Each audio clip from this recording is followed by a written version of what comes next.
Welcome everybody to Calmness and Chaos. My name is Joe Fahmy alongside my super awesome co-host Mel Stone. Mel, how are you doing today? I'm doing good. Excited to go through some names that are moving. Awesome. We're going to try to keep this somewhat brief and get through some of the recent activity we're seeing. So we'll jump right in. I'm going to share my screen and talk about in the recent market price action. The NASDAQ has outperformed the S&P because of the weighting of financials and energy weighing down the S&P. So you can see as money rotated into tech, the NASDAQ is acting a little bit better than the S&P, which is improving, but still below the 50-day. So we talked recently on Spaces that one of two things has to give. Either the other sectors have to start participating, or if the other sectors get weaker, it could bring tech down. So I'll pass it along to you with what you're seeing in some of those other sector ETFs. So interestingly enough, we are starting to see some size more from a share perspective that's trading on the dark pool exchanges, and it's really notable comparative to what's traded on an average daily volume. So, for example, the XLF this evening, 16.85 million shares.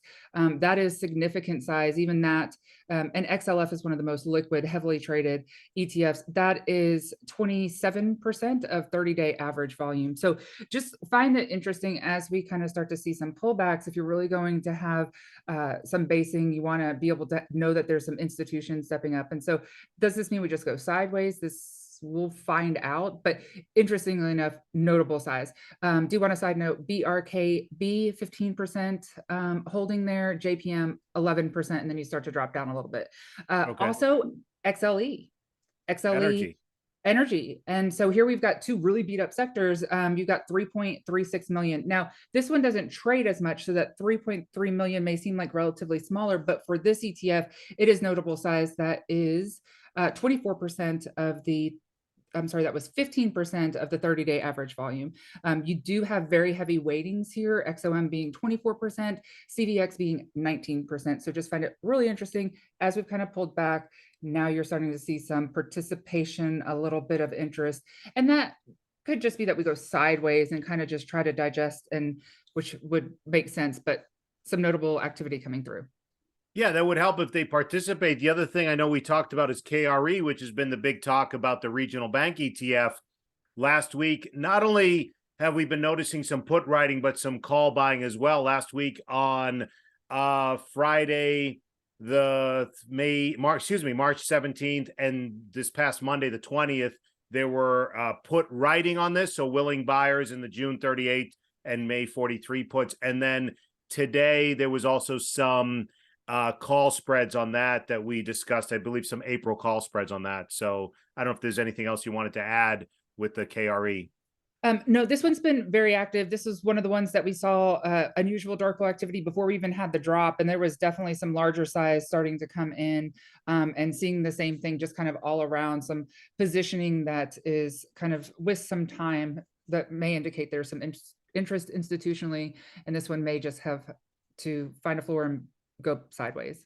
Yeah, you made a great point that, instead of like overthinking if there's major problems with other regional banks, by having a large size put buying, those are longer term holders that are willing buyers. That doesn't mean we're out of the woods. It's just a bullish sign from an options flow perspective. And then outside of that, I just wanted to talk really quick about software continues to act well.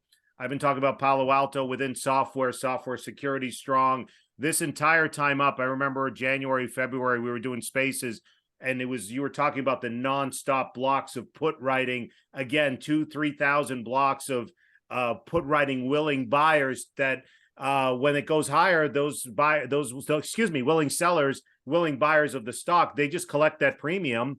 And then after the strong earnings, it bounced off the 21-day. Full disclosure, I have a position in this one that continues to show strong earnings and sales, strong technicals, strong relative strength, and strong bullish flow. But that led to another one that you brought up in the same sector.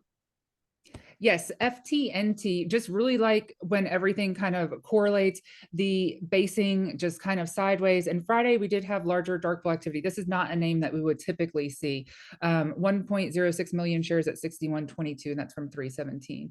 So you kind of have this coming in an area where there's just some nice consolidation. Additionally, I went back there. really hasn't been too much recently in this name, and it's not one that trades very heavily.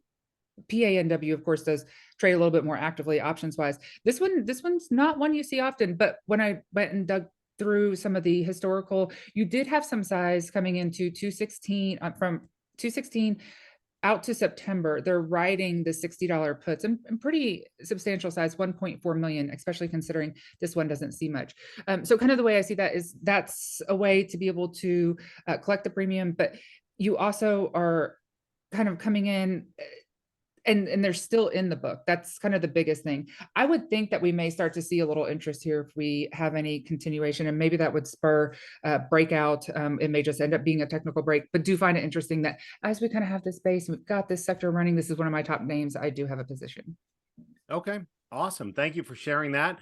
We'll try to do some of these quicker hits of what we're seeing on a couple of sectors or stocks on some of the option flow, dark pool activity, and so forth. So thank you, as always, Mel, for being awesome and helping me out. Thank you, everyone, for tuning in, and we'll see you next time on Calmness and Chaos. Thank you.